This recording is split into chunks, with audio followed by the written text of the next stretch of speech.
Ladies, gentlemen, fellas, game one is here. We have made it to DFS, the Thursday night showdown. There's $1 million to first. There's a bunch of other contests. There's loads of props out there. It's everything. It's the kitchen sink. It's the Super Bowl to start the year as we get this one game showdown slate with a whole bunch of contests to be playing. And I'm here to just give you the facts, to smack you around with the information. And we're going to go through this. And I'm going to be talking about some player props I've already taken for this. We're going to be talking about the line that I like in this game. I ended up taking Tampa Bay -6 when it first ended up dropping. I think it's now at like 7 and 8 in some spots. I'm a little bit iffy on that one. And then we'll also talk about, of course, DFS. And right now where I have players, if you want to see exactly where I'll end up, I have projections, ranks, ownership, now an optimizer for NFL as of this year, not just for the main slates, but the showdown slates, a bunch of stuff all down below on Patreon, as much information as you will need, as well as these beautiful videos. We will also be live before the game starts tomorrow for an hour. I'll be going live an hour and a half before, and we'll be here answering all of your questions, reacting to the final news based on some of the lingering injuries on both offensive and defensive sides of the ball. Without further ado, let's get on into it. So let's go position by position here, and let's start at the running back position. And the running back I'm most interested in is not going to shock you, but Ezekiel Elliott. Now, you see Zach Martin end up going on the COVID list. That's a major concern for what was one of the best pass rushes in football, especially in the second half of the year last year for this Dallas or this Tampa Bay team.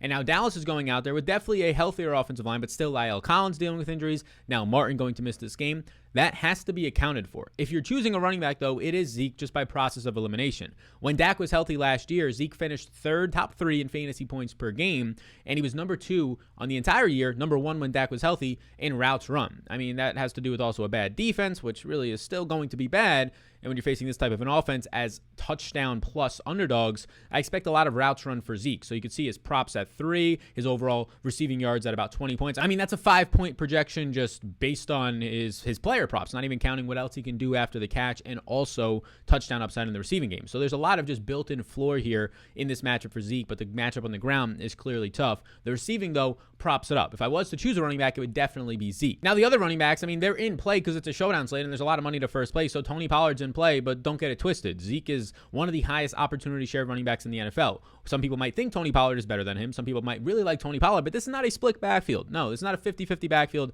by any means. Tony Pollard saw 8.8 opportunities per game last year, which is a lot. I mean, that's opportunities, not touches, though. But in one of those games, Zeke missed. So if you take that out, he's somewhere around 6 opportunities per game. I mean, this is basically a pretty clear backup running back role. He might be a pretty good one, if not the best one, but he's still a backup running back. He's in play, but nowhere near a priority. And on the flip side of that, you have a 3-headed backfield in Tampa Bay. And let's actually pull up right now on the screen some of these running backs right here. So you can see there's a 3-headed backfield in Tampa Bay. 2 of them are on the screen, Ronald Jones and Giovanni Bernard. Giovanni Bernard is dealing with a hamstring injury. If he plays, I really don't have interest in any of these running backs because Giovanni Bernard played every single snap in the preseason on third down. He did not come off the field. He was used heavily, targeted in those limited snaps that the starters were out there for. So he's going to get the third down role. And there's Ronald Jones, who has no pass catching skills, splitting the work with who was the postseason and end of the year workhorse running back in this offense in Leonard Fournette. And they're just splitting the first and second down work instead of the first, second, and third down work like last year because of the presence of Giovanni Bernard. It's very reminiscent of the Tampa Bay Bucks 3 years ago with Jameis Winston when they have Ronald Jones, Peyton Barber, and Darrell Ogunbowale. There's 3 running backs seeing 30 to 40% of the snaps each. Percentage-wise, that's not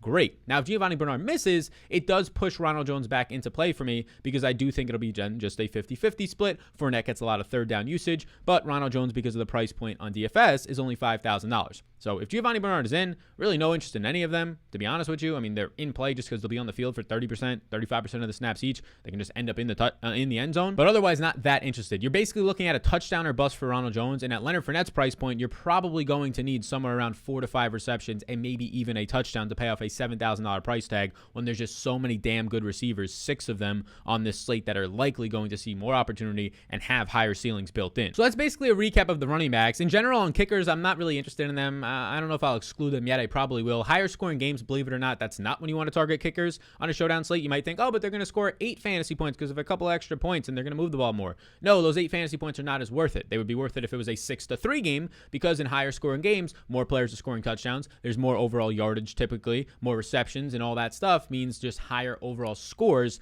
meaning that the cheapest guy or the lowest scoring guy in your lineup is scoring 12 points, not 13 points instead of the 8 that a kicker has. Defenses, both are in play. Higher scoring games are actually really good for defenses. More pass attempts, more rush attempts, more opportunities for chaos to happen on just one play, one event to happen like a pick six, a fumble, a kickoff return. So defenses are definitely in play on this slate with such a high total. And that total is looking like a 29.5 team total, 7.5 point favorites, 8 in some spots, 29.5 for Tampa Bay. Yeah, pretty damn good. And a 22 team total, which is not awful, although not the greatest, but 22 team total speaks a lot to this Tampa Bay Buccaneers defense for this Dallas team. And both quarterbacks have to be in play. I mean, they're both projecting out right now for me. Again, check it out on Patreon. Come join the family, the Discord access, all that other stuff, as well as all the tools and everything else that's in there. Check it out down below. Come on, what are you doing? Welcome home. Let us welcome you home in that Discord. But I got these quarterbacks projecting for 20 plus fantasy points each. Of course, as my two highest projected plays in the slate, they're going to be in play. But there's some things here that we have to point out. There's 6 wide receivers that are strongly in play that we're about to get to. There's guys like Zeke. There's some decent and quality and Hall of Fame caliber pass catching tight ends like Gronk and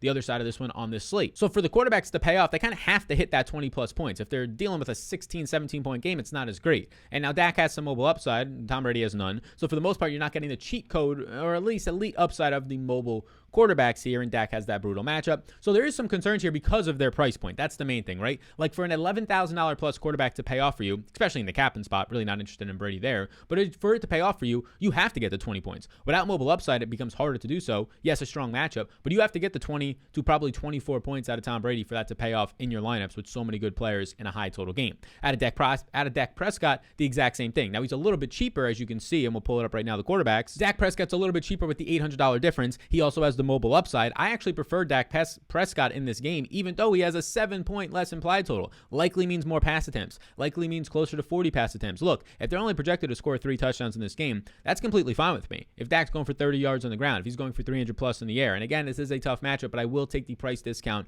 and just the overall upside of those legs of Dak Prescott here. If I had to choose one quarterback, it would be Prescott. Now, obviously, you can just build your lineups to try and correlate some things out. So if you wanted to play a lot of Tampa Bay guys and you wanted to correlate it with Brady more, you can make a case for it either way. You can check that out. Also, the optimizer on Patreon down below, the big energy optimizer, will help you. You can set up some rules, some stacks, and all that type of beautiful stuff. And now we start to get into the pass catchers, the wide receivers, and the tight ends. And before we get to the most important position on most Showdown slates, highest ceiling, best chances of being captain, wide receiver position. Yes, that is true. If you did not know, now you know. There's just schmacks for you. But, and a big old booty before we get there, let's talk about the sponsor of the program. And many of you may already know, but it is Prize Picks. It's just an over-under on player props. And here's a player prop that I took. This one was a $100 entry. I believe that is the max you can put into one bet. This is a 3-team player prop. This is not a parlay. I only have to hit 2 out of 3 of these to actually profit money. If I hit all 3, I profit even more. So that's why I like Prize Picks. It's just one of the small reasons why I like Prize Picks. If you want a free bet up to $100, they're running special promotion in the NFL season. Use the code SAL. Tail this one if you want, or another one. It's linked down below.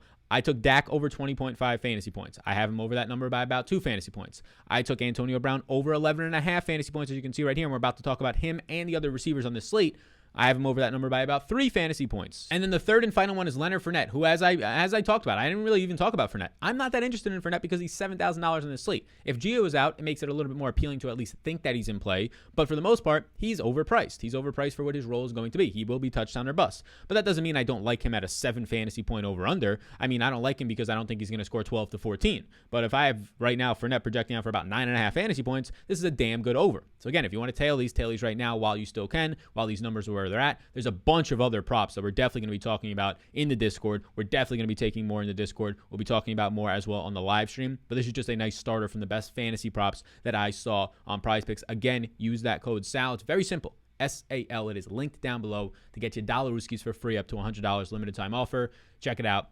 Get that free bet. So now we get to the wide receivers here, and these wide receivers are the best plays in the slate. All 6 of them are the best plays in the slate, even ahead of the quarterbacks when you factor in the price point. And let's just start on the Dallas side of this one. Amari Cooper, who was dealing with some things in preseason, so it's dropped his season-long redraft status, right, or his ADP, and now he looks fantastic because, look, he played in that final game of the preseason. He looked good. I think he is the number 1 receiver on this team. I love CeeDee Lamb, just like the entire market does, but as always, people are projecting that guy to automatically take the leap, and I think it's fine if you want to see him take the Calvin Ridley over Julio Jones leap. That's fine. I can see it happening. It's not that far off for me. But Amari Cooper was number 1 in fantasy points per game, ahead of Devontae Adams, ahead of other players last year. He was number 1 in routes run, all this type of stuff, targets when Dak Prescott was healthy for the 4.5 games that he played. He averaged 21.3 fantasy points per game during that time. So I like Amari Cooper a lot. He's going to see Carlton Davis, which is not by any means a fantastic matchup, but I think it's a fine matchup for the skill set of Amari Cooper at 8,400. For $200 less, you get CeeDee Lamb, who's going to have not the greatest matchup against Sean Button and Murphy in the slot, but he's also going to move to the outside like we saw in the preseason and like we saw in camp for CeeDee Lamb. CeeDee Lamb, similar to Amari Cooper, he had 17.2 fantasy points per game in terms of having great games when Dak was in there for those 5 starts and 4 completed starts. 17.2 fantasy points per game would have ended up finishing in a half-point PPR right around top 5. Amari would have been number 1 in that. These guys were absolutely going off. It's a coin flip on CeeDee Lamb and Amari. Likely comes down to ownership for me. I will go to, personally, CeeDee Lamb if I had to choose one for the $200 discount. It's not that far off, though. It's basically a coin flip. It'll come down to ownership. If Lamb is like 10% higher owned, it's an easy pivot to Amari. But I'll take Lamb because I do think he's a more elite slot wide receiver who now moving to the outside gets a little bit more of versatility. Amari's going to do the exact same thing, but I think CeeDee Lamb has more upside in the slot. Again, my projection is basically a spitting image on them. The third wide receiver from Dallas is Michael Gallup, who might have the best matchup against Jamal Dean. And Jamal Dean was very good. Jamel Dean was very good last year, got injured later in the postseason, things like that, but very good. But Gallup is in a nice spot here, who has been moving into the slot, who Gallup towards the end of last year actually closed out pretty strong for the number 2 wide receiver in routes run. This guy never left the field last year. And you can see some of the receivers right here. 39.3 routes run per game for Michael Gallup. He ended up finishing top 10 in wide receivers scoring twice over the last 5 weeks last year, and that was without Dak Prescott. Wheels up for Michael Gallup. So if I had to rank these receivers, I'd go Lamb, Cooper, Gallup, but of course, and that's from Dallas, of course, it's going to depend on what you see from the ownerships. And then if we want to slide over, we can talk quickly. I mean, Noah Brown and Simeon Foku and Cedric Wilson, those are like the wide receiver 4, 5, and 6. You're going to see Noah Brown and Cedric Wilson run around in 6 to 8 routes each per game. I don't even know if Simeon Foku steps on the field in this one. Those guys are all not in play for me. Next up, we slide into these Tampa Bay receivers, and I'm just going to take the cheapest one like I've been doing all season long in Antonio Brown. I mean, Antonio Brown is $3,600 cheaper than Mike Evans. Ridiculous. I mean, Antonio Brown, in my opinion, is the number 1 receiver on this team. He was last year, right? He saw the most targets. He saw the most volume, and he saw the most fantasy points per game those final 8 games over Godwin, over Mike Evans. Evans saw a career low in targets because Antonio Brown showed up. So for this price point at $9,200, Evans is in play, but he's my least favorite out of both CeeDee Lamb and Amari Cooper, who are cheaper. I'd rather have Godwin. I'd rather have Brown. Now, Evans is a touchdown or bust type play, in my opinion, at $9,200. He's not going to go out there and have a 6-catch, 110-yard game. That's not his game anymore. If you watched him last year, by far, that is not his game. He's not as bad as Alshon Jeffrey was those last couple of years of Alshon Jeffrey's career in Philadelphia, but he's starting to become that in terms of just more of a, not jump ball receiver. He still goes downfield, but he's not somebody who's getting massive separation. Definitely a massive red zone role for this team. Yes, a 2-touchdown game definitely blows this out of the water at $9,200, keeps him in play as a captain option, but if we're just talking about range of outcomes, how often he gets there, I'm preferring Godwin and Antonio Brown. Evans will also have the matchup, which will be a good one against Trevion Diggs, the second-year player for the Cowboys, who is also by far their best cover corner, and then you're going to see Godwin in the slot against Jordan Lewis, the former Michigan product. And I mean, just size-wise, in terms of like having 15 pounds on Jordan Lewis, in terms of skill sets in the slot for Chris Godwin, who's now actually healthy, played a lot of 2020 banged up. This is a really good spot for Godwin, who still saw 7 targets per game and 36 routes run per game last year. But my favorite wide receiver, maybe on the entire slate, probably on the entire slate. It's a little bit early. We'll see where we rank him overall in the rankings on Patreon and the tiers and all that. But what I'm seeing right now for me is going to be one, Mr. Antonio Brown, who somehow is $5,600, who is in insane shape, who had a whole year off, a year and a half off, right, from football. So it's not like he's your typical 32-year-old, and he's probably the best 32-year-old anyways in the NFL, just a man who always takes care of his body. Think LeBron James-esque, how he can still be a peak player later on. Similar things for Antonio Brown. He's breaking the kind of age model. He's going to have a fantastic matchup probably against Kelvin Joseph in this one. Last year, he was running over 29 routes per game, and he led Tampa Bay towards the end of last year, especially while Brady started to throw deep more because Antonio Brown showed up. He led Tampa Bay in fantasy points per game, in targets, in target share. Here's the thing. Even if you don't think Antonio Brown's the number 1 receiver on this team, even if you didn't think that's a bold case by me saying that, there's still a massive price difference here. The fact that he's $3,000 cheaper than Godwin and $3,600 cheaper than Mike Evans is absolutely ridiculous when the numbers and the facts were there last year that he was Tom Brady's favorite target once he showed up. So, in my opinion, Antonio Brown should probably be somewhere around $8,000. Evans and Godwin should both be cheaper. Antonio Brown might be the best overall play in the slate when you factor in that value. I expect a lot of ownership, but I like it. And then the other receivers on this team, like the wide receivers, they're so deep. This is the best receiving core in the NFL. And yes, the Cowboys are good, but if we're talking about depth, right? Number 4, Scotty Miller. Fantastic deep threat option last year for them. Was heavily used until Antonio Brown got there. I mean, Scotty Miller is averaging like 20 routes run per week. Antonio Brown gets there. He only sees like 60 routes, 69 routes exactly in the last 5 weeks. So he's not going to be as heavily involved, but I expect somewhere around 10 routes run out of him in this game.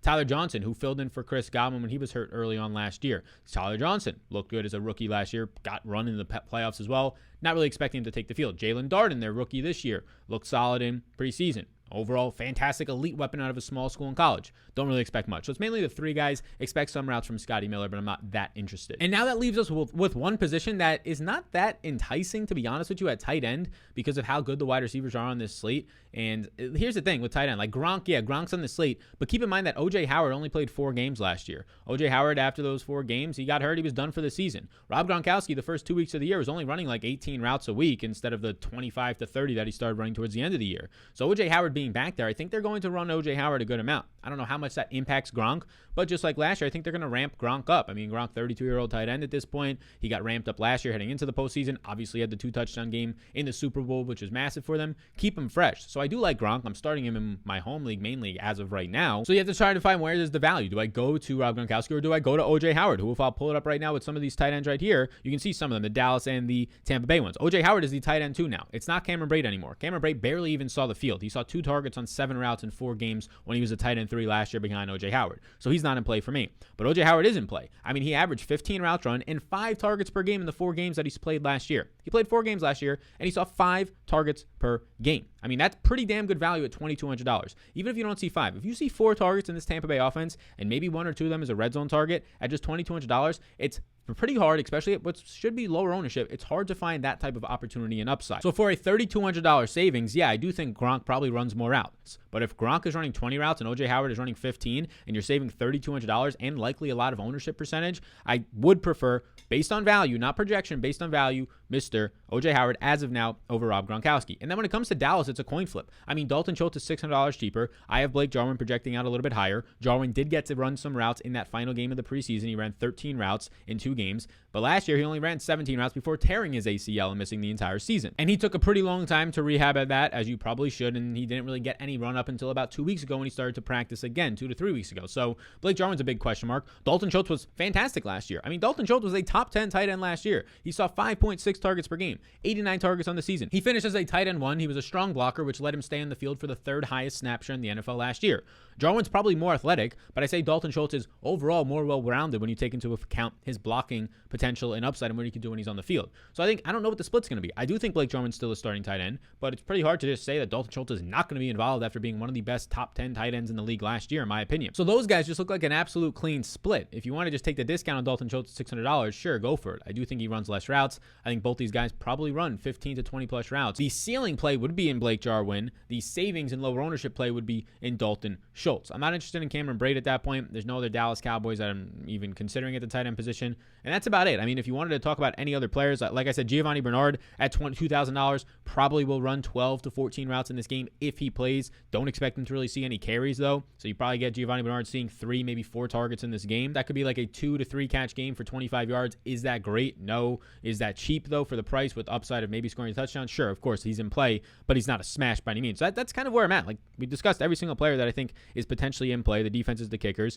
Nobody else, in my opinion, is in play on the slate. I don't think Leonard Fournette is in play until we get news that Giovanni Bernard is out, and even then, he's not the greatest of plays. So there you go. This is a massive slate. The player props, as I will recap them, are going to be the over 7 points on Leonard Fournette. I like his props. I really don't like his price on DraftKings. The over 20 fantasy points for Dak Prescott, and the over 11.5 fantasy points for Antonio Brown. I think Antonio Brown is the best play on this showdown slate. He's going to run 32 to 34 routes. He's going to see deep shots, and he's just cheap. That's the big thing. If he was $8,000, he's not the best play. He's so damn cheap for being potentially the wide receiver 1 on this team. So thank you for tuning in today. Be sure to sign up on Prize Picks with that code SAL and get in on the community. I want to talk to you in Discord. I talk in there. We discuss props. We discuss lineups. We discuss everything we possibly can in terms of strategy and game theory for the slates. That's all included. All of that in the Patreon membership, not even counting the projections, the ranks, the ownership, the optimizer, the game matchup notes, the Sunday morning podcast, the Closing Thoughts GPP show. Check it all out down below. We'll be live tomorrow about an hour and a half before the game starts to answer your questions for an hour or so. Football's back. I'm pumped. The shirt's fucking beautiful. You all rock. I'll see you all. And actually, you know what? Let me know in the comment section who is your favorite play in this slate. And if it's Antonio Brown, give me somebody else. Let me know in the comments. Let's get a little discussion going for the people who stood around to the end. I'll see you all in the next one.